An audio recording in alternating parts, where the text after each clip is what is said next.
Hey guys, I hope you all are well. So, I'm here to talk about mistakes I've made during relationships. And this goes for friendships as well. So, first, I'm going to get into specifically with guys as far as like dating and stuff.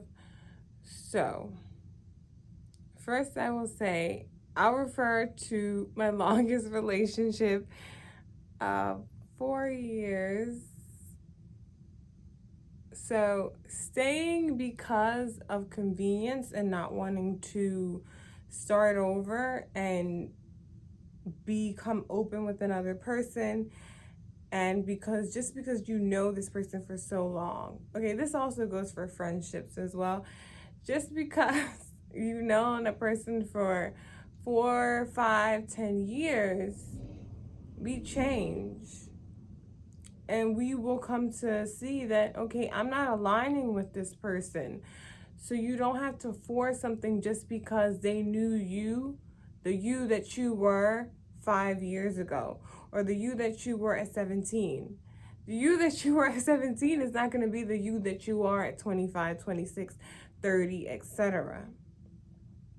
Okay, so that should not be an excuse. Time should not be an excuse, because that's another thing when you get into this matrix and this life, the societal thing with time. It's very linear. That's what we've been taught. But the ancestors looked at time as cyclical. So that's probably why when it came to illnesses and stress like that, and if you look at certain older people who are just glowing, they're not stressed out about time and their whole timeline for life and things they want to do by this age and that age. They're not stressed about that because time is cyclical, and we've been taught that it's linear. Even in history, we are given timelines. So, not staying just because it's been years. That was a big reason why I stayed in my last relationship, and that was a mistake. Staying just because I didn't want to open up to another person. I didn't want to take a risk with another person. So that was a big mistake. Also, another one, being too lenient with your boundaries and certain things that you are usually very strict on or don't compromise on, that set the tone for you. So, if you have a boundary just because you like someone so much, or just because you think this person is good for you or is a match, doesn't mean you should let up on your boundaries. Doesn't mean that you should, be lenient with them. That was a mistake that I've made, because one thing is, you want to start off with your boundaries when that person comes in the door. Because if you don't start off that way, once you start expressing these boundaries to them, they're going to be like, whoa, whoa. Like, they're going to be like, what? It's they may be taken back a bit, but if they are, top tier, you know, that's another thing. Top tier. If they do not, lash out or have a hissy fit or spaz out or lose composure with you or have a problem with you setting boundaries. If they don't do that, they're top tier. But the problem is, you just want to stick with consistency and start out from the jump that way. So there's not some kind of change or shift that they may perceive it to be.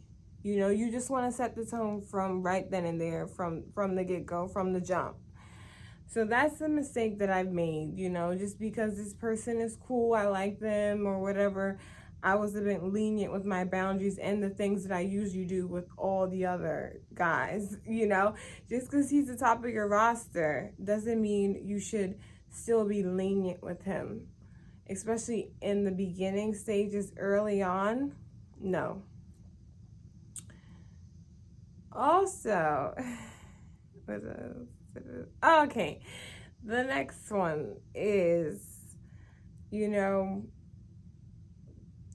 we have a problem with, a lot of people tend to have a problem with being open early in the dating stage. It's like you really don't have anything to lose, because this person doesn't even know you like that. And that's not even the reasoning, the main reasoning. The reasoning is, so here's the example. Someone asked me, what are you looking for? I don't remember what I said, but I didn't want to sound like a girl. I didn't want to sound feminine. I didn't want to sound soft. I didn't want to sound like, I thought if I told this person, yeah, I'm looking for a relationship or I'm looking for someone to be serious with, I didn't want to make me seem like I'm in a soft position and I can easily be hurt, or I wanted to have some kind of upper hand, you know? So I felt like if I didn't vocalize that and be open about what I was looking for or what I wanted in the long run, that I was somehow going to be safe. And it turned out opposite, I mean, it's the thing is, it's better to be open in the beginning because that way you're not setting yourself up to go along for a ride that can turn into hurt, pain, unnecessary issues that you really wouldn't have to deal with if you had been honest about what you were looking for, your intentions, and if vet that person, have your filter and acknowledge the red flags, and be open. That's a big problem when it comes to dating and dealing with people, even in relationships, just period, is being open and honest and saying, okay, this is what it is, So that, not answering that question, like, just truthfully, because, and the thing is, men want to see women who are soft. They don't want a woman to be too masculine.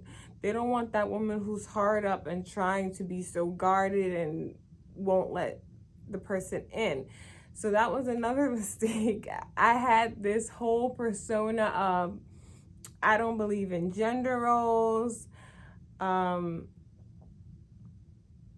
gonna pay. I mean, that the whole pay, treat your guy once in a while, that's cool.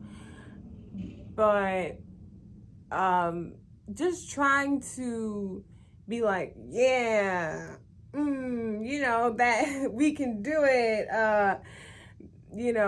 Cartoon, like, there has to be some balance, when it comes to your feminine and masculine energies, and you don't want your masculine energy to be at the forefront just because you don't want to be hurt and just because you want this person to see that you don't need them and that you're not going to depend on them for anything and that you're independent, because yeah, you can be independent, but a lot of the times it comes off as there is no space for that person in your life if you are so high strung on the masculinity and coming off like I got this, So yeah, that was a mistake. The whole I don't believe in gender roles, like, this is the thing. I've changed. I will tell you right now, I've changed. I mean, I've changed throughout my life a lot. There has been different phases, and you will be able to see that. There's even videos on my channel that there are certain things I said where my perspective has changed, So, and I'm transparent about that. You can go on my Instagram page and you'll see things that that are from my past that I'm not ashamed of, but I was a different person at that time, So that whole feminist thing and, that it doesn't work for us. And I also I spoke about that in the video. That's not the move for us. And I feel like Getting back to indigenous thought, indigenous behavior when it comes down to man and woman and the dynamics between us, in a harmonious way. We need to get back to that. And just to even make it simple,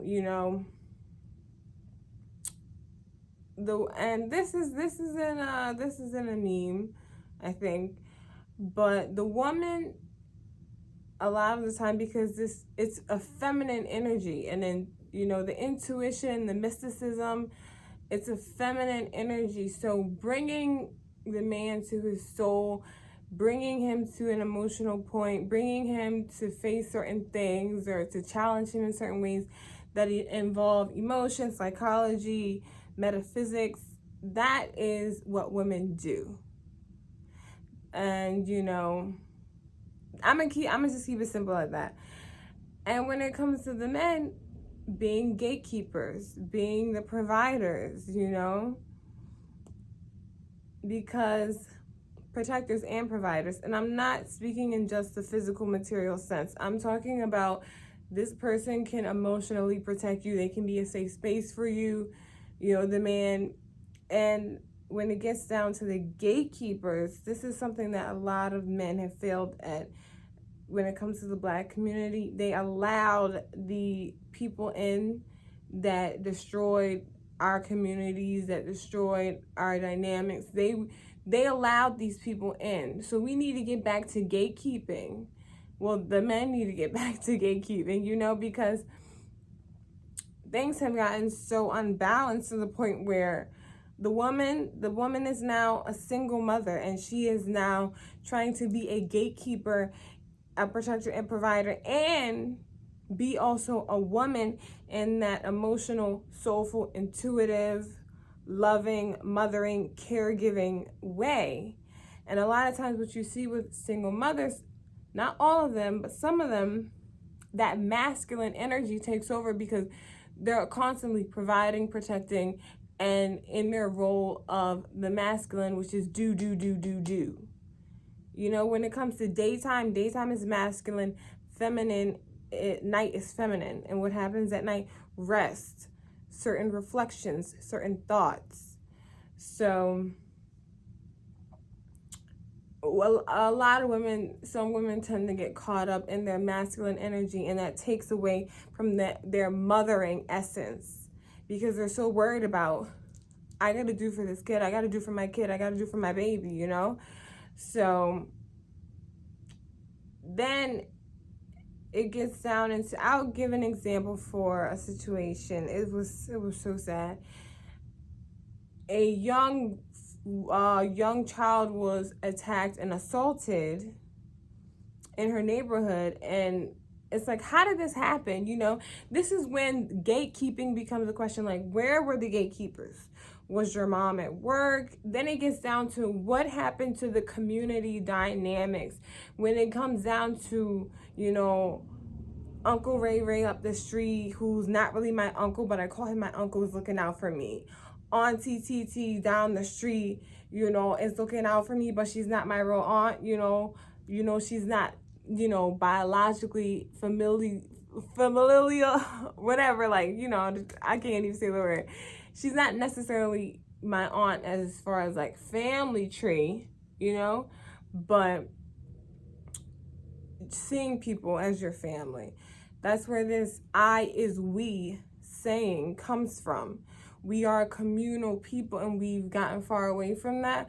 So these things tend to happen when the community dynamics are out of place, out of balance, and then the dynamic as far as man and woman is out of balance.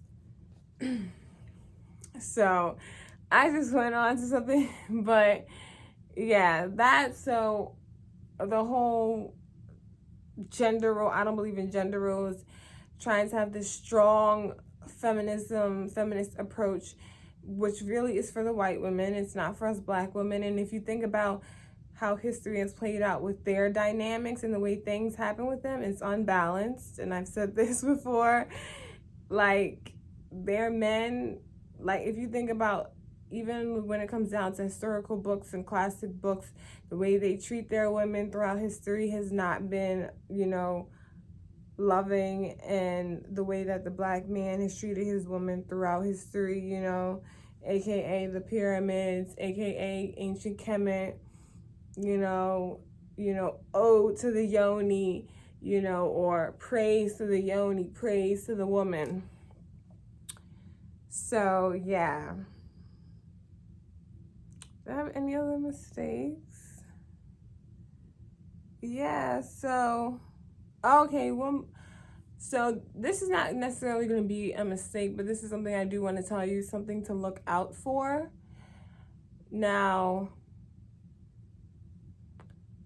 you want to look out when you set your boundary with a person, or when you express with a person where you're coming from and what you don't like and how you feel, and it's not accepted. There's like this repelling, and there's a lashing out, or a lack of composure, or it's not accepted, it's not received, they don't hold space for you.